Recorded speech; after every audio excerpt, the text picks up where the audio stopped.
Welcome. We're going to be talking about articles in the news that we're talking about how there's some interest in California for a special autonomous status. We'll be looking at articles from USA Today, Ventura County Star, and Newsweek, and also from the Independent California Institute think tank that did a special survey recently, all on the topic of should California pursue a special autonomous status? But first, take a look at this.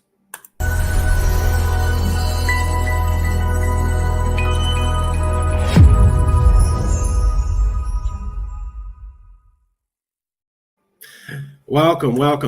Relatively quick show if we can. So there's been some articles out in the news. Elias, Calexit sentiment might be rising at Ventura County Star. Matthews, not really American and proud of it.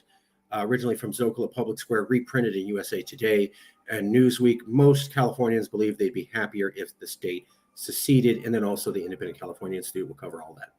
So what are they talking about? Well, let's just go article by article. Matthews, not really American and proud of it in USA Today. A higher number, 68%, say California would be better off if, instead of seceding, the state obtained a special autonomous status within the U.S. So there was a lot of news about a poll that came out from the Independent California Institute where they worked with YouGov, a very reputable polling agency, and they found that 58% of Californians said that they would be better off somehow independent in the next decade. That's a very large number. However, that same polling by the Independent California Institute also found that a higher number, 68%, said California would be better off not seceding, not being fully independent, but just having a special autonomous status within the U.S. That was picked up by Joe Matthews and reprinted in USA Today. Joe Matthews is a fourth-generation Californian, and he's a well-recognized columnist and reporter. Here's the Newsweek article.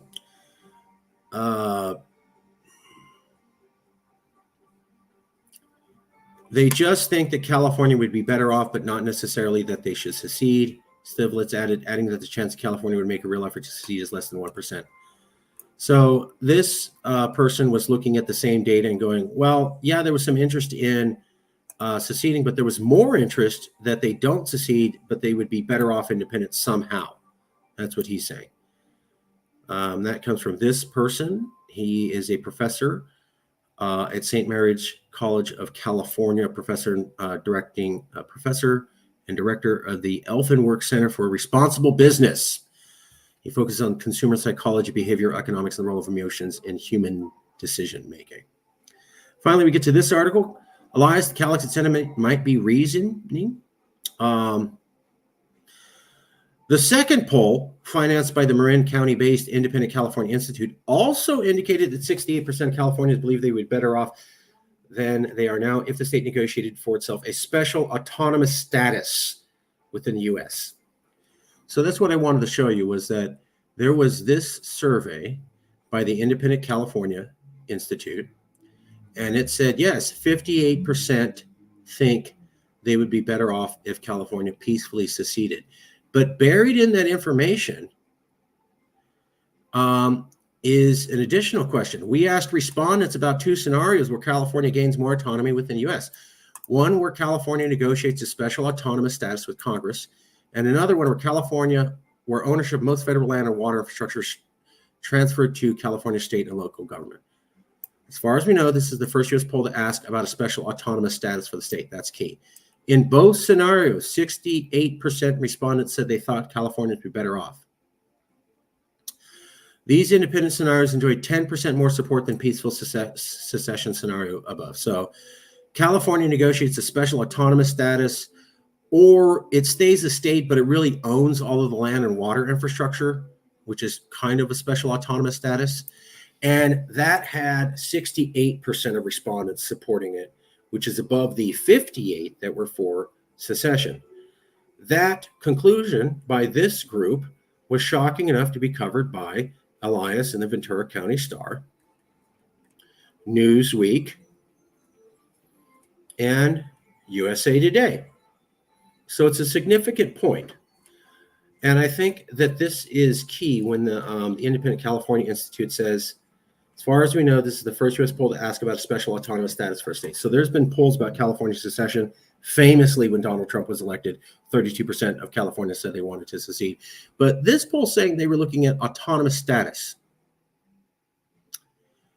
The question about autonomous status specifically references healthcare, environmental policy, and choosing how to spend our own federal tax dollars as examples of ways Californians can have more control over their own affairs.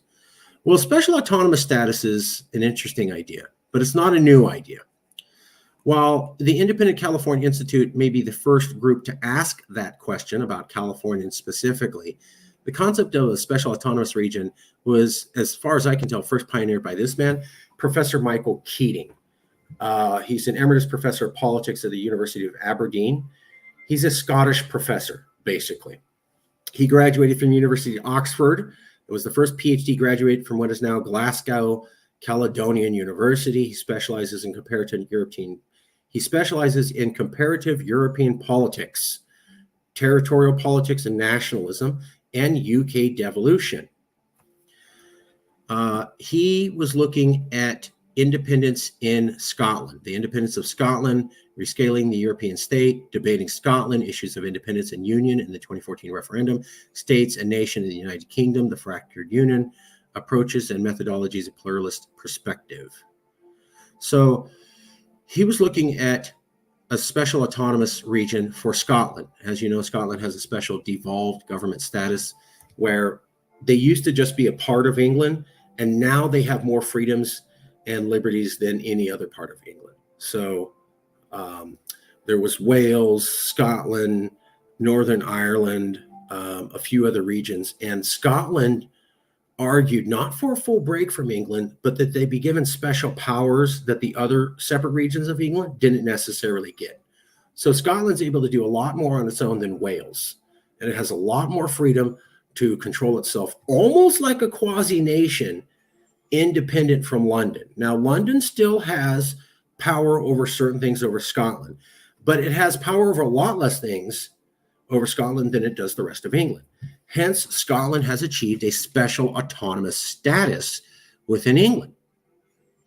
Professor Michael Keating was one of the first people to highlight this special autonomous status that Scotland had achieved, and that has served as the model for other independence movements, namely Caledonia, and then also here in California. These are some of the books that he wrote: Plurinational Democracy, Stateless Nations in a Post-Sovereignty Era, and Nations Against the State, New Politics of Nationalism in Quebec, Catalonia, and Scotland. If you want to know more about what this sort of special autonomous status may look like, he really walks through what could happen with Scotland and other states or other potential regions. And in this one, he compares Quebec and Canada, Catalonia and Spain, and Scotland and England all together, and explains how they could all be more independent or more special autonomous status. So these two books by this professor was the first real academic discussion of a special autonomous status. Now, they weren't looking at California at that time. They were just looking at Scotland and other places in Canada and Europe, but the argument holds. Now, here's the interesting thing. The Cal-Exit movement started with this article right here by the Los Angeles Daily News, Tom Elias, How Would California Do on Its Own?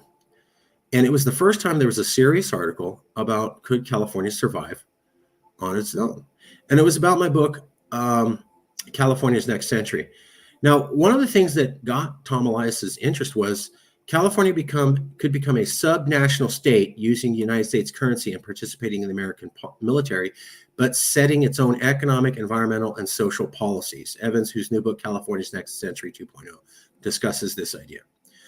So the book I wrote was about California being independent, but the way that I promoted that was through the idea of California having more subnational sovereignty, which is another way of framing the phrase special autonomous status.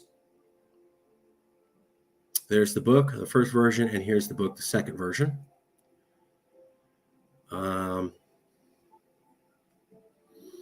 Here's someone explaining how this would work for California. And finally, we get to this. Ideas never die, sire, and though they may slumber for a time, when they wake up, they wake up stronger than when they fell asleep, by Alexander Dumas. He's the one that wrote The Three Musketeers, very famous man. And then Thomas Edison, a good idea is never lost, even though its originator or possessor may die. It will someday be reborn in the mind of another. I wrote about the idea of subnational sovereignty. I wasn't using the term a special autonomous status, but it's basically the same concept. In 2012, that was recognized by this article in 2013. But then we moved to full-blown hardcore secession for the movement. However, we seem to be returning to some of Michael Keating's original theories. And the way that we get that idea is that this institute came out with a poll showing 58% said they would support secession, but 68% said they would support something called a special autonomous status. And that was an interesting enough idea that was covered by this article, and this article, and this article. So obviously, California independence is an interesting idea with us, but how do we achieve it?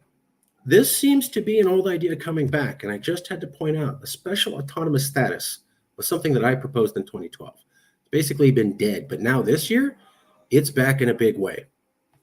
Interesting. We'll leave it there. Thank you for watching.